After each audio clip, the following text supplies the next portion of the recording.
Jenna with runnerspace.com here with Ray Edwards. How you doing? After maybe somewhat of a disappointing heat. How you feeling? I don't feel bad, considering whole season I've been injured. Yeah. As everyone saw, Drake relays, pulled my hamstring, that put me out. Then I came back from that, strained my left one 2 Mondays ago. So, it was just, for me, just come out and compete and just give it all I could because, I have fans that still want to see me do the best I can. It's not really disappointing because I knew where I was at physically. Yeah. So I know physically I wasn't fit enough to be Ray Edwards, so to speak. So not disappointed at all. So where do you go from here? Some more rehab. I'm supposed to race in Madrid on the 7th. So, just keep rehabbing. I don't want to, shut it down. I don't want to tear it again. So, feel like my season never got started. So, yeah. Well, take care of yourself. Oh, yeah, definitely. What's up, everybody? This is another episode of the biggest hater in track and field. And this is Mr. 100K a day in the flesh. Today, we're going to be talking about Ray Edwards. Now, I've already put the episode out about my personal dealings with Ray, which were extremely limited. We've only had that one time where we interacted online. And we had basically butted heads about he didn't like the fact of how I interacted with Trayvon Bromell. So that's the thing of the past. So me and Ray don't have any personal disputes with one another. But after having a chance to review Raes Take, his show, his platform, everything that he's doing in track and field, he has a voice out there. He has a voice. And he has an audience. And I'm just here to let him know that, Ray, I'm coming. Ray, you can have all the subscribers you want. You got 7,760 something subscribers. You've been doing this for a while. Your channel's been going on for, I think you did it at the end of 2020. I remember when you first started because I was one of your very first subscribers. I watch your content, Ray. I watch your content. I'm coming. I think that your content is a specific type of content that's for a certain demographic of people. I don't think your stuff is entertaining for real. Yes, you do have the points where you do and you make it funny. I get it. But I don't think it's better than my content, Ray. I'm coming. I feel like your content is oftentimes critical of the athletes, and that's okay. You analyze the way they run, you analyze their movements, you analyze their mechanics, their biomechanics. I get that. I don't do that, Ray. But still, I'm coming. I see that you have a lot of people on your platform, Ray. You have Coach Johnson. You have Angelo Taylor, which I won't speak on anything with Angelo Taylor specifically right now because you know how I feel about that. But for the purposes of this video, I'm going to leave Angelo Taylor out of it as far as any type of critical, or negative talk. But for the sake of this video, you just need to know that I'm coming. I see who you work with, Ray. I see who you work with. I see you doing your thing. You come up a lot in the last 3-4 years, Ray. You got your voice. A lot of people pay attention to your words, Ray.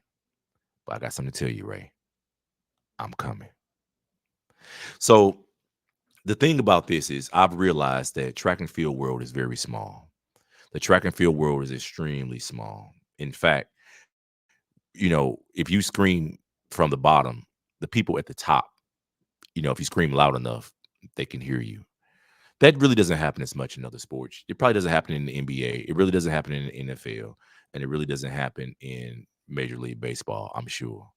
But since this is an amateur sport, and since this is a sport that is extremely small and, it has a lot of issues in it, it's easy for people who are not that good on a college or professional level to have a big voice. And that's me. I wasn't that good.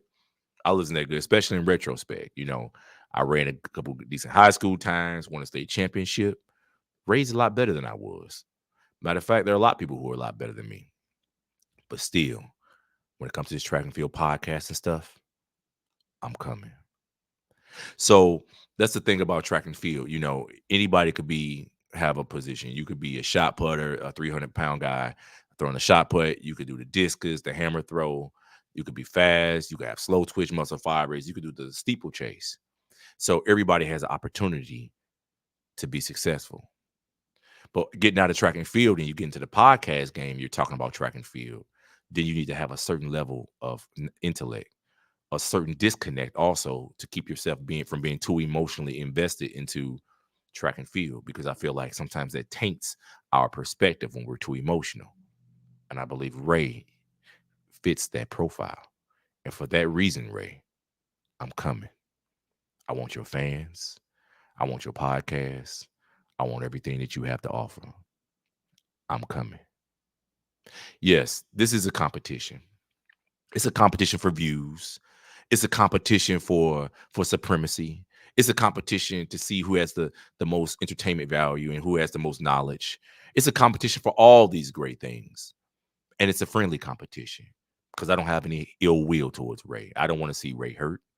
I want to see Ray successful. I want to see him be a great father. I want to see him be a great grandfather.